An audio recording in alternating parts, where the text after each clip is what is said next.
Yes bana, mambo vipi? Karibu sana bana. Time imekwenda lakini hakuna budi kuhabarishana leo bwana. Kwenye tetesi za soka barani Ulaya, taarifa nyingi zaidi zipo pale Liverpool. Tumeona Young Diomande tukiambiwa huenda ikawa Liverpool wakamkosa, lakini sijajua itakuwaje. Lakini pia nimemwona Jadon Sancho, Aston Villa wanang'ang'ania namna fulani hivi, lakini Borussia Dortmund wenyewe wanataka mwamba arudi pale akakiwashe vizuri kabisa. Kwa hiyo tetesi zimekuwa ni nyingi sana sana sana.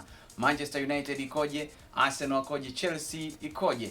Ni moja kati ya vilabu ambavyo vimekuwa vikichuana sana kumtaka mchezaji huyu. Nasikia huyu anahitajika huku na huyu anahitajika huku. Kwa hiyo wao kimhitaji basi na huku wanamhitaji. Mambo yamekuwa ni mengi sana.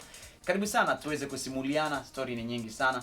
Mimi ni Ali Swale Mshana. Yes, hapo tunakutana kwa ajili ya hakikisha tunakupa hizi info za michezo na burudani. Bwana, tukutane hapo alafu tusimuliane kama hivi. Kama tulivyokubaliana, lazima tuanze na kuangazia habari ambayo imepewa headline sana. Kubwa zaidi ni kutoka pale kunako klabu ya Newcastle United, ambapo tunaambiwa inafikiria kumuuza Wissa, lakini pia Delap anataka kubaki Chelsea. Yes, sasa Newcastle inatazamiwa kufikiria kumuuza mshambuliaji wa DR Congo Yohan Wissa katika dirisha la majira ya kiangazi, chini ya mwaka mmoja tangu imsajili mchezaji huyo mwenye umri wa miaka 29 kwa ada inayoweza kufikia pound milioni 55. Lakini taarifa nyingine zinaeleza kwamba mshambuliaji wa England Liam Delap mwenye umri wa miaka 23 anataka kubaki Chelsea na kupigania nafasi yake, huku klabu hiyo ikikabiliwa na maamuzi makubwa kuhusu safu yake ya ushambuliaji. Taarifa hii imeweza kuripotiwa zaidi na Telegraph. Kunako klabu ya Barcelona, tunaambiwa klabu hiyo imeanza mawasiliano na Atletico Madrid ili kufahamu msimamo wa klabu hiyo kuhusu uwezekano wa kumsajili mshambuliaji wa Argentina Julian Alvarez mwenye umri wa miaka 26 majira haya ya kiangazi. Na taarifa hii imeripotiwa zaidi na ESPN Espanyola. Ukapata sio ESPN. Lakini hatima ya Scott Parker kama kocha wa Burnley bado haijulikani baada ya klabu hiyo kushuka daraja kutoka ligi kuu England, huku Steven Gerrard akitajwa kuwa miongoni mwa wanaoweza kuchukua nafasi yake. Taarifa hii imeripotiwa zaidi na Talksport.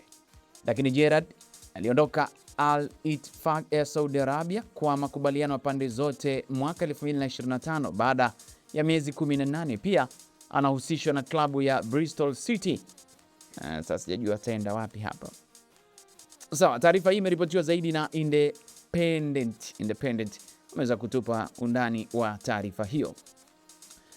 Klabu ya Borussia Dortmund inakaribia kufikia makubaliano ya kumrejesha Jadon Sancho majira haya ya kiangazi, ambapo ingawa Aston Villa bado ina matumaini ya kumsajili mchezaji huyo wa England mwenye umri wa miaka 26 atakapokuwa mchezaji huru mwezi Julai. Team Talk wameweza kuturipotia zaidi taarifa hiyo. Twende tena hadi kunako klabu ya Liverpool, tunaambiwa inaweza kumkosa winga wa Ivory Coast Yan Diomande mwenye umri wa miaka 19 ambaye huenda akabaki RB Leipzig kwa angalau mwaka mmoja zaidi. Christian Folk ameweza pia kutupa taarifa hiyo. Chelsea nayo tunaambiwa imeongeza Xabi Alonso na Marco Silva katika orodha ya makocha wanaowania kuionoa klabu hiyo msimu ujao. The Sun wameweza kutupa undani wa taarifa hiyo.